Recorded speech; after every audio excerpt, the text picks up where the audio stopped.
Good morning, daughter. It's the 15th of March, 2022, and this lesson today is in regards to the demoniac. We all have a little craziness within us because we're in this evil world. But the goal is to get it under control and eventually have God reign in your life continuously. The demoniac,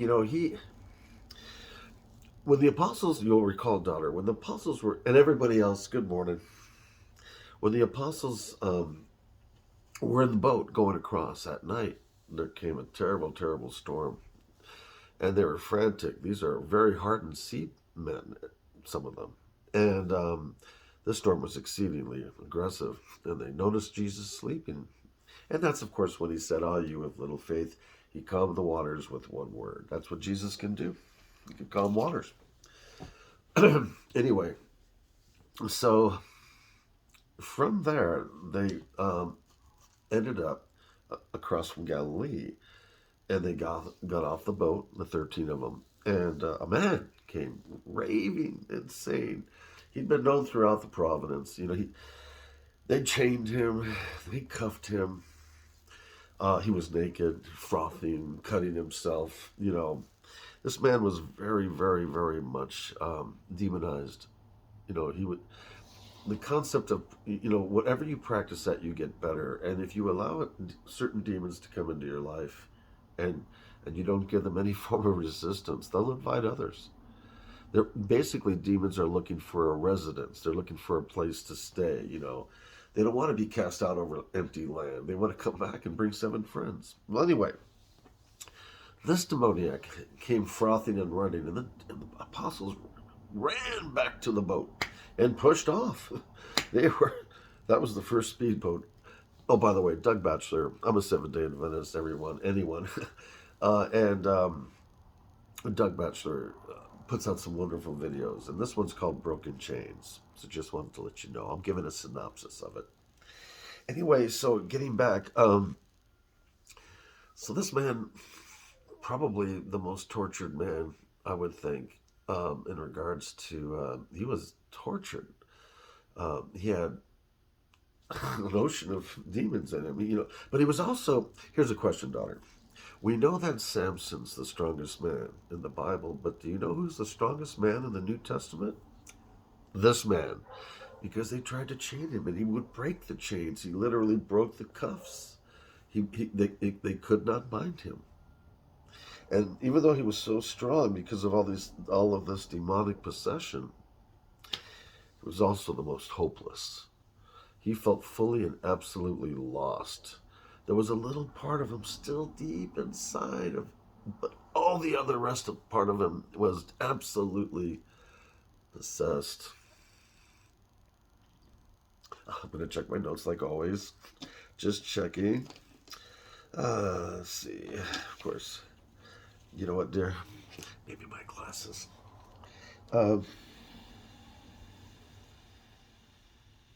So this poor fellow was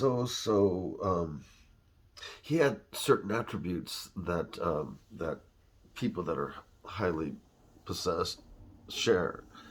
And, he lived in the tombs. He didn't live in a house. He lived in the tombs. He stayed where dead people are. Tombs are unclean in the Bible. Great cemeteries are unclean. He lived there because he felt more comfortable with those that, I suppose he felt like he was part of the dead. In essence, he was at that moment, and he would hurt himself. And he was always crying. So he had very little hope, very little. But when he saw Jesus, even though he had an ocean of demons in him, he ran to him. Again, that's when the apostles took off, but Jesus did not move. He ran to Jesus. He threw himself down at his feet and asked for help. He saw it as that last moment that he could possibly hope. Like running after a train to catch it before it leaves someplace that you really want to leave. He ran with all of his might, and threw himself down. That's a form of worship, and asked for help. So remember, the demonic, there was still a little left saying, "Help!" And that's what Jesus heard, even though he was frothing and screaming. The demonic story has our destiny. His story is our story. It has our destiny in it. There are two choices: goats or sheep, heaven or hell. Those are realities. Two choices, dear. And so it is our destiny because we're no different than he is. We're just cleaner, quieter, dressed. Addiction is no different than demonic possession. Now remember, Jesus walked up to this man and he said, "Who are you?" Now recall, or at least acknowledge, or at least research. This is the only time Jesus ever addressed demons directly. He may have said, "Go," and the demons would have to leave with the two other guys later in the Bible. But I mean, with this one, he spoke directly to them. And I think he did that so that Jesus would demonstrate to us the plight of this man. I tell you, nobody suffered or was more hopeless. Jesus said to him, "Who are you?" They winced. Then they said, "We are legion." A Roman legion is between 2,000 to 6,000 soldiers, so at least 2,000 demons, minimal. Likely more. Believe me, they want to have full occupancy. They likely took up 6,000 for all you know. Anyway, so Jesus was looking at these demons through the eyes of this man. And the demon came to him and said, "Don't cast us out to nothingness. Cast us into those swine." Have you ever considered the fact, daughter, that sometimes the Lord grants demonic prayer requests? He did here.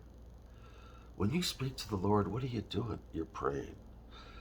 When the demons spoke to Jesus just before casting them out, when they spoke to Jesus, they were praying. They had a request. "Lord, please," excuse me. They didn't say Lord. They knew him. "Please cast us into that swine, that herd of swine." Again, another unclean animal. And Jesus said yes.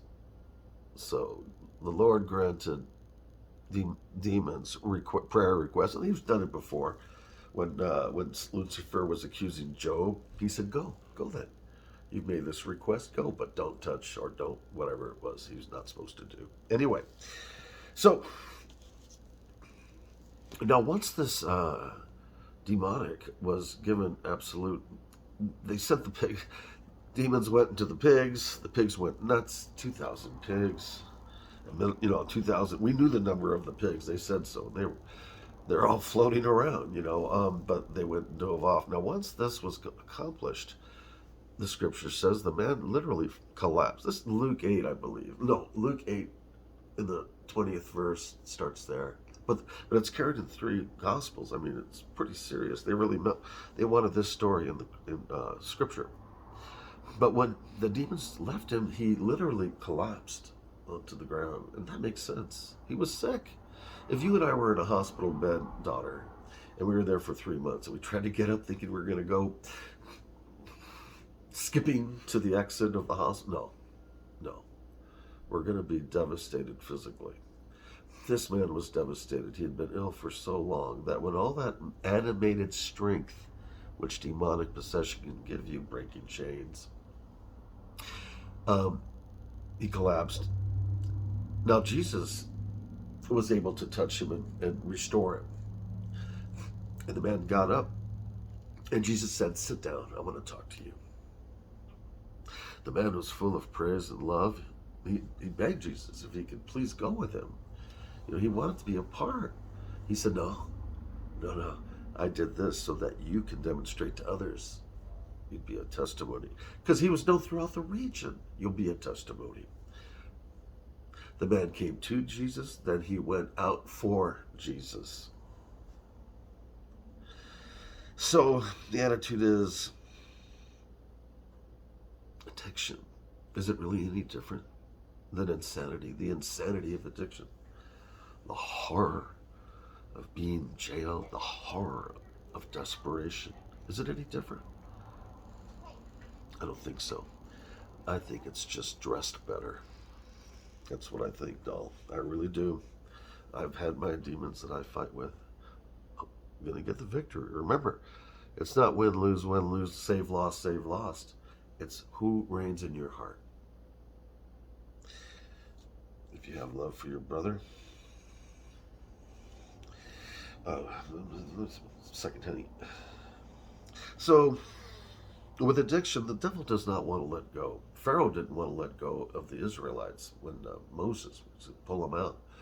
He didn't want to let go. The devil's not going to want to let go of you. Jesus can help you break the chains of any addiction you have. It could be anything, shopping, anything. But, and I have mine, and you know what that is, or was, hopefully. But the point, Jesus can break those chains for you, help you break those chains, but it will come. But there will be battles.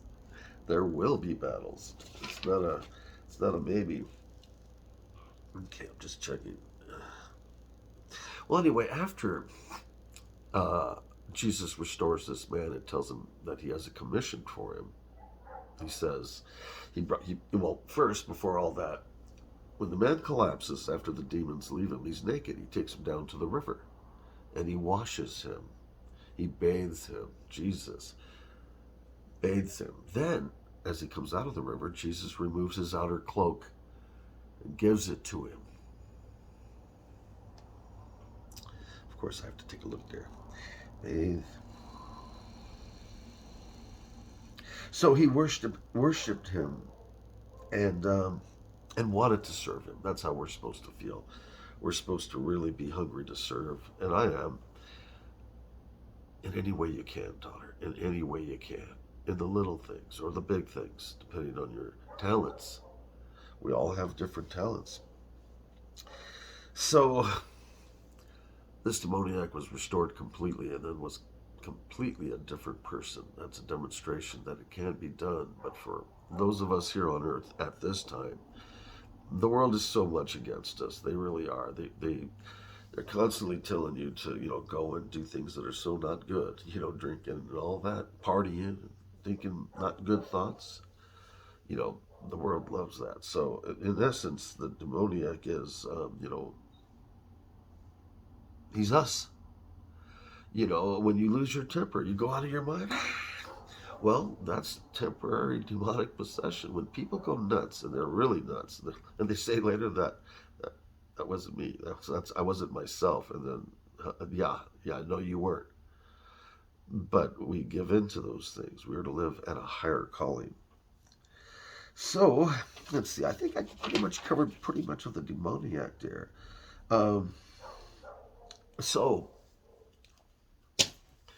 the most hopeless man, the most helpless man, with one word, was cleansed. And that's what can be done for us. We're totally imprisoned there. This is a dangerous world, not our world. This is not our home. So, honey, keep that in mind. And you and I can continue to learn and go along as we do. There are demons. Haunted houses don't exist. Demons don't go live in houses. They don't need attic, basement. Not interested. They live in people.